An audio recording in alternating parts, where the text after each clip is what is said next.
Doctor Abdul Qadeer Khan نے پاکستان کے لیے کتنی قربانیاں دی اور ڈاکٹر عبدالقدیر خان کو اس کی کیا سزا ملی اور مشرف نے ان کو قید کیوں رکھا اور پھر معافی کیوں منگوائی اور اس کے ساتھ ساتھ کیا انہوں نے ایران کو کوئی ایٹمی چیزیں جو ہیں اس کے اکارڈنگ کوئی انفارمیشن جو ہے وہ شیئر کی تھی یا نہیں، یہ سارا share I believe he has been wronged. انہوں نے ویسے میں ایک بات بتاؤں، اس پہ جو ایٹمی کام ہوا ہے نا، وہ ہمارے ایک دوست ہیں جنرل صاحب 3 اسٹار جنرل ریٹائر ہوئے، ان کا بڑا کام تھا. ٹھیک ہے، وہ جنرل غلام مصطفیٰ کا کام تھا.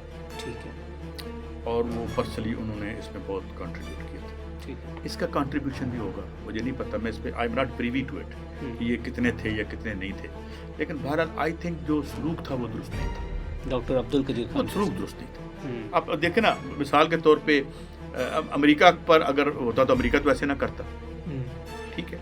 ہاں، ان پہ اگر کوئی جرم تھا تو ایک صاف شفاف نظام میں، آپ اپنے عدالتی نظام میں ان کو آپ کر دیتے کہ یہ آپ نے کوئی بنگلنگ کیا، آپ نے غلط کیا، یہ صحیح کیا.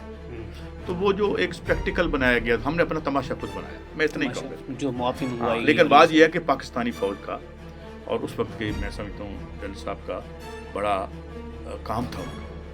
انہوں نے اس پہ بعد میں انہیں بھگتنا بھی پڑا خیر سے، لیکن یہ کہ انہوں نے باہر سے اندر سے بہت سی باتیں انہوں نے کی ہیں، لیکن وہ ہم کر نہیں سکتے. تو میں سمجھتا ہوں یہ پاکستان کی سیاسی جو لوگوں کا کنٹریبیوشن تھا، جو اسٹیبلشمنٹ کا کنٹریبیوشن تھا، ہم ان کے شکر گزار ہیں. کچھ اور کیتا یا نہیں کیتا، کم از کم یہ جو گھس آتے ہیں درندے، یہ جو گنڈے گھس آتے ہیں اس لیے کہ ہمارے پاس ایٹم بام نہیں ہے. لیبیا میں کیوں گئے؟ ایٹم بام نہیں ہے. عراق میں کیوں گئے؟ ایٹم بام نہیں ہے. ایران میں کیوں گئے؟ ایٹم بام نہیں ہے. یہ قبضہ گروپوں سے بچنے کا ایک ہی دنیا میں طریقہ ہے، وہ ایٹم بام ہے. اور جب تک دیکھیں نہیں ہونا چاہیے ایٹم بام، یہ اسے ہم کہیں یہ موسٹ لیتھل کاٹ کباڑ ہے. یہ کیا ضرورت ہے ہمیں یار؟ ہم نے اتنے بم ہے کہ یہ زمین 5 ٹکڑے کر سکتے ہیں، کوئی ضرورت تو نہیں ہے.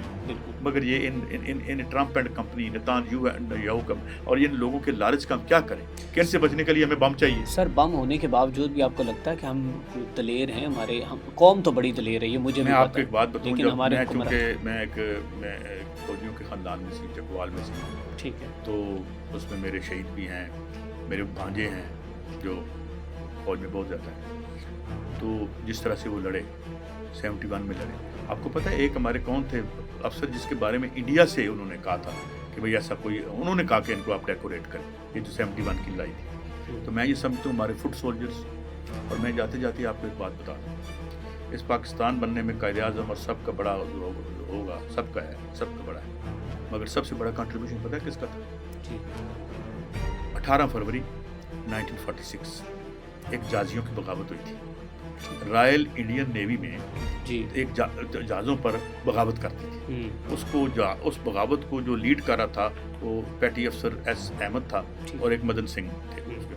اور انہوں نے جتنے جہازوں کی توپوں کا رخ تھا، جتنے کوسٹل جگہ تھی، وہ برٹش انسٹالیشن کے خلاف کر دیا تھا اور کہا تھا کہ نکلو یہاں سے.